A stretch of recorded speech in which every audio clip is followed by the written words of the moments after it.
Olá, estudantes, como que vocês estão? Hoje vamos ler um poema, dando continuidade a algumas questões do SSA 1 2013. Já lemos e resolvemos algumas questões relacionadas a um artigo científico. Depois lemos e resolvemos algumas questões sobre um outro tipo de texto, um gênero textual, né? Propaganda, anúncio publicitário. E agora vamos ler um outro tipo de texto, um outro gênero textual, que é o poema, tá? O poeta é Manuel de Barros, saudoso poeta, imortal, porque como diz o ditado, a gente só morre quando não é mais lembrado. Manuel de Barros com certeza será sempre lembrado em seus belos versos, suas belas produções poéticas. Então, sem mais delongas, vamos à leitura do poema. A maior riqueza do homem é a sua incompletude. Nesse ponto, sou abastado. Palavras que me aceitam como sou, eu não aceito. Não aguento ser apenas um sujeito que abre portas, que puxa válvulas, que olha o relógio, que compra pão às 6 horas da tarde, que vai lá fora, que aponta lápis, que vê a uva, etc, etc. Perdoai, mas eu preciso ser outros. Eu penso renovar o homem usando borboletas. Professor, é poema mesmo? Não tem rima, tem palavras do dia a dia, tem etc, etc. Mas enfim, é um poema moderno. Mas é claro que é um poema. Ele é um poema que tem um significado, né, que permite várias interpretações, que usa uma linguagem metafórica. Precisa que você tenha uma habilidade não apenas de compreender a leitura do texto, mas de interpretar. Tem uma outra linguagem, um outro sentido por trás dessas palavras aparentemente simples, tá? Então vamos no passo a passo. Vamos pegar os dois primeiros versos, que me parece que é a ideia que ele vai defender. Que a maior riqueza do homem é a sua incompletude. Professora, não parece um paradoxo? Sim, porque dentro da nossa cultura, dentro do que a gente estabeleceu como riqueza, uma frase que tivesse, né, uma ideia que tivesse mais sentido poderia ser: a maior riqueza do homem é a sua completude. Né? A gente sempre associa riqueza com uma coisa completa, uma casa completa, um carro completo, com todos os equipamentos, tudo certinho, uma família completa, viagens. Né? Então eu acho que a ideia de incompletude é original nesse sentido. Né? Causa um estranhamento, é o que a gente poderia chamar de paradoxo, né? É um absurdo, uma ideia que não tem muito nexo, né? Como que a maior riqueza do homem poderia ser ele ser a sua incompletude, ele não estar completo. Desculpem. E ele reforça, nesse ponto, ou seja, de ser incompleto, eu sou abastado. É uma outra contradição. Como que ele pode ser abastado na incompletude, né? Ele seria abastado, né? Bastava em si mesmo se ele fosse completo. Mas não, ele já reforça aqui no terceiro verso a ideia dele de ser incompleto. Por isso que ele é rico e por isso que ele é abastado, porque ele é incompleto. Palavras que me aceitam como sou, eu não aceito. Não aguento ser apenas um sujeito que abre portas, que puxa válvulas, que olha o relógio, que compra pão às 6 da tarde, que vai lá fora, que aponta lápis, que vê a uva, etc, etc. A gente precisa articular, fazer a articulação de todos esses versos com a ideia que ele traz aqui nos versos iniciais. Se ele diz que não aguenta ser apenas um sujeito que abre portas, se ele está negando todas essas condições aqui, é porque talvez, no entender, eu digo que texto é interpretação, poema é interpretação, porque talvez esses exemplos, essas ilustrações sejam exemplos de pessoas completas ou incompletas, minha gente. Se ele está negando todas essas situações que envolvem os seres humanos, ele nega. Então, são exemplos de pessoas completas. Cabe uma reflexão aqui. O que seria uma pessoa completa? O que seria um sujeito completo de acordo com todas essas circunstâncias? Um sujeito que abre porta, que puxa válvula, que olha o relógio, que compra pão às 6 da tarde. Então, veja só, talvez uma pessoa completa nesse sentido seja uma pessoa que faz tudo do mesmo jeito. Não é que tem aquela rotina. Pessoas completas, a gente poderia colocar aqui, que seguem rotina, né? Que estão sempre ali com tudo só certinho, na ordem certa, né? Com aquele planejamento, né? São pessoas que planejam cada detalhe, né? Pessoas completas seguem rotina, planejamento, tudo dentro do lugar, né? Tudo ali pontualmente, né? Tudo certinho, nada fora do lugar. Talvez sejam essas pessoas que ele considere pessoas completas. E é por isso que ele diz que a riqueza dele seria a incompletude, seria o avesso desse tipo de comportamento. Né? Seria sair da rotina, sair desse planejamento, desse hábito, né? Desse costume, dessa monotonia, que gera até um tédio, você ser sempre o mesmo, não é? Um sujeito que abre portas, um sujeito que olha o relógio, um sujeito que compra pão sempre às 6 da tarde. Imagina aquele sujeito sempre chegando na padaria exatamente às 6 da tarde, não é? Que vê a uva. Quando ele diz ver a uva, eu lembrei muito das atividades que a professora de português passava, né? As leituras na minha infância, que vê aqueles textos assim, que eram colocados como pretexto para estudar, por exemplo, sujeito e predicado. Quem vê a uva? Entendeu? Aqueles textos assim que não tinham muito sentido, que não tinham muita criatividade. Então aqui eu lembro muito as aulas de português da minha época, aquela coisa muito mecânica. Então eu acho que é isso, eu acho que ele não aguenta esse mecanicismo, essa rotina, esse hábito, esse costume, não é? Ele prefere ser outros, ele precisa ser outros. Ou seja, né, isso aqui é sempre o mesmo, né? Você entende mais, você articula melhor o poema quando você lê esse verso aqui. Perdoai, mas eu preciso ser outros. Ou seja, o que ele defende é não ser sempre o mesmo. Não é?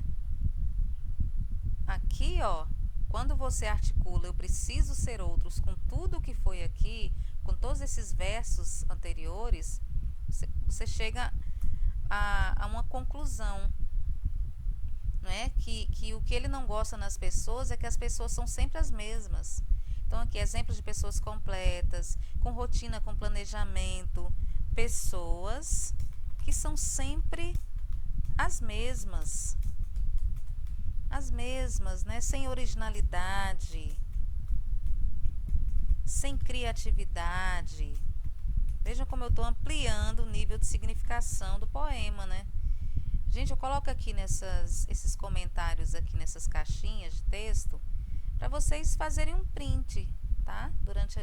Durante o vídeo, se vocês quiserem. Porque depois vocês podem estudar também, né, sozinhos e adicionar outras reflexões, outras interpretações que vocês possam fazer sobre esse poema. Eu estou dando a minha interpretação, mas como é um poema, cabem muitas interpretações. Então, quando ele diz eu preciso ser outros, aqui a gente vai entendendo mais. Né, quando ele diz que a riqueza dele está na incompletude. Porque quando ele diz que eu preciso ser outros, ele assume a sua incompletude, ele é incompleto. Ele é incompleto porque ele sabe que precisa, que aprende também com os outros, né? A gente aprende com os outros. Quando a gente se acha completo, vamos colocar um exemplo, né? Vamos colocar um exemplo de um professor. Eu já estudei tudo que eu tinha que estudar. Eu estou completo, não preciso aprender mais nada. São aquelas pessoas que acham que não precisam aprender. E quando você toma para si essa necessidade de ser outros, é porque você vai aprender, você pode aprender com os outros também. Então, incompleto seria, né, uma abertura para aprender com os outros, né? uma abertura para o diálogo, para a aprendizagem com outras pessoas, né? Aprendizagem com outras pessoas. Tô dando aqui a minha interpretação, tá, gente? Fiquem à vontade para complementar com a interpretação de vocês também.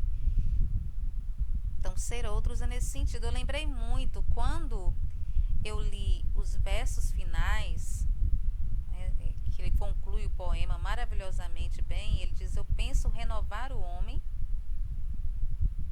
A ideia de renovação também, minha gente, né? Eu penso renovar o homem usando borboletas. Borboletas é metáfora de quê, minha gente? É a metáfora de uma metamorfose, né? Ela nasce com um casulo, depois vai ali se transformando e alça o voo, né? Vira uma borboleta. Então a ideia da metamorfose, né? Se você nasce completo, você não pode evoluir, né? Você não aprende. A gente aprende na incompletude. Então o homem que aceita que ele já é completo, que já sabe tudo, que aceita a sua rotina, que faz sempre a mesma coisa todos os dias, que acha que está pronto, não precisa aprender mais nada, esse é o homem completo que o eu lírico do poema não aceita. Porque quando ele diz que a riqueza dele está na incompletude, é que ele aceita essa condição de que os outros também vão completá-lo sempre, não é? Nossa riqueza é incompletude no sentido de que as outras pessoas completam a gente também. A gente está sempre aprendendo com as outras pessoas. A gente está sempre se renovando. A palavra renovar aqui é muito bonita, né? Veja que o texto é todo coerente. O poema é coerente, é articulado. Certo? É isso, minha gente. Então vamos para a questão. A linguagem literária é diferente da linguagem científica. Deu para perceber. Porque quando a gente leu esse primeiro texto, que é um texto, não é, científico, nós não precisamos de interpretar nada, né? O texto, bastou que a gente lesse o texto e que a gente compreendesse as ideias, como que as ideias se articulam durante o texto. A gente não precisou interpretar. Nações Unidas são as Nações Unidas. Consumo de insetos é consumir insetos mesmo. Não é inseto no sentido metafórico, não tem um segundo sentido. Floresta é floresta mesmo. Questão cultural, Brasil, todas as palavras aqui, elas têm um sentido dicionarizado, é o que a gente chama de linguagem denotativa, tá? Porque a intenção do texto é informar. E quando você quer simplesmente informar, você não vai usar outro tipo de linguagem que permita uma outra interpretação. Você direciona a sua ideia. Se você quer simplesmente informar um fato, então você não vai usar palavras que permitam uma dupla interpretação. No caso do poema, não. Essa interpretação que eu dei desse poema aqui de Manuel de Barros é a minha interpretação. Pode ser que não tenha, claro que não pode fugir tanto da ideia original que Manuel de Barros queria passar para o leitor. Mas assim, o texto permite outras interpretações. As palavras aqui, elas são usadas no sentido metafórico. A borboleta, quando ele diz eu penso renovar o homem usando borboletas, como que a gente renova o homem no sentido denotativo usando borboletas? Vou pegar uma borboleta e vou renovar o homem como? Então veja que a linguagem, ela é metafórica, ela é conotativa, ela permite interpretações, ela tem símbolos, não é? Borboleta simboliza o quê? A metamorfose, não é? A modificação. Você pode também fazer um intertexto com a música de Raul Seixas, né? Metamorfose ambulante, quando ele diz eu prefiro ser uma metamorfose ambulante do que ter aquela velha opinião formada sobre tudo. Então eu acho que é essa ideia mais ou menos que ele defende aqui, né? Que ele prefere ser, que ele precisa ser outros, porque essa coisa de pensar sempre a mesma coisa, de fazer sempre a mesma coisa, de assumir a vida como rotina, como obrigação, como pontualidade, ele não aceita. Então a ideia de renovação, de precisar dos outros, de ser outros, né? Então, uma metamorfose ambulante, né, de Raul Seixas, bem interessante. Se vocês tiverem curiosidade, ouçam a música, façam esse diálogo entre o poema de Manuel de Barros e a música de Raul Seixas, tá? É bem interessante. Então, vamos lá. A linguagem literária é diferente da linguagem científica, certo? A linguagem literária é metafórica, conotativa, e a linguagem científica é denotativa. A primeira, minha gente? A linguagem literária. A primeira, como se pode observar no poema de Manuel de Barros, é conotativa. A segunda, como sabemos, é geralmente denotativa. Considerando essa assertiva, analise as afirmativas a seguir. Em quanto tempo acelera e pede pressa? Eu me recuso, faço hora, vou na valsa. A vida é tão rara. É uma música de Lenine. Em quanto tempo acelera e pede pressa? Eu me recuso, faço hora, vou na valsa. A vida é tão rara. Ai, como eu queria ter a voz bonita. Essa linguagem aqui dessa música, minha gente, a linguagem da música, ela é conotativa ou denotativa? Conotativa, professora, sim. O tempo não pode acelerar. O tempo não pode pedir pressa porque ele não tem voz, ele não fala. Eu me recuso, faço hora. Como que ele faz hora? Ele não pode fazer a hora. Linguagem conotativa. A vida é tão rara. Então aqui a linguagem é conotativa. Vou colocar um Czinho aqui. A música dos brancos é negra. Como que a música dos brancos pode ser negra? Aqui a gente tem duas figuras de linguagem, tá? A gente tem o paradoxo. A música dos brancos é negra. Como, né? Como que uma coisa de branco tem uma cor e pode ter outra cor? Você está afirmando que o branco é negro. Então aqui a gente tem um paradoxo. E uma outra figura de linguagem que também aparece nesse verso é a sinestesia. Lembram disso? Mistura de sentidos. Uma música tem cor? Você está misturando o som com a cor.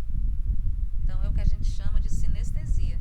Agora, quando você vai, né, se você for interpretar, porque se você for perceber esse verso de forma denotativa, ele não vai fazer sentido. Ele só vai fazer sentido se você interpretá-lo. Porque a linguagem aqui ela é conotativa, tá? Então, quando ele diz, Adriana Calcanhoto, né, diz que a música dos brancos é negra, talvez ela esteja querendo dizer que muitas músicas que os brancos gostam têm a raiz negra. A bossa nova, por exemplo, que é uma música que cantada, né, muito cultivada por Tom Jobim e outros cantores, ela tem a raiz no samba. A pele dos brancos é negra. A pele dos brancos é negra. É interessante que precisa ser interpretada essa linguagem, essa fala precisa ser interpretada. Então aqui a gente já tem um outro paradoxo, né? Como que a pele dos brancos pode ser negra? A pele dos brancos é branca. Aqui a gente tem um paradoxo, mas se a gente for analisar, refletir, cabe uma interpretação. Talvez seja aqui que eles se acham brancos, né? Eles se acham brancos, mas na verdade são negros também. A questão da mestiçagem, né? Nós somos todos mestiços. Talvez, é só uma interpretação, cabem muitas outras.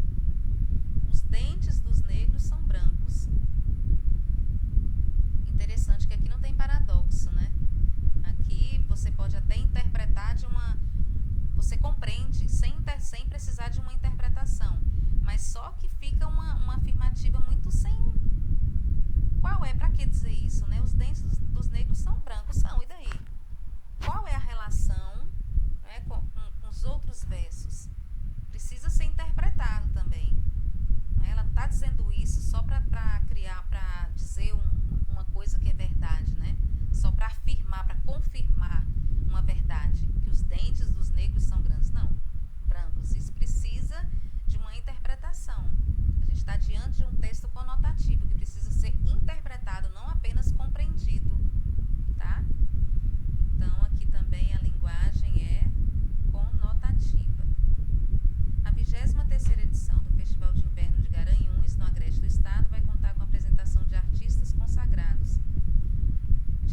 linguagem aqui é denotativa ou conotativa?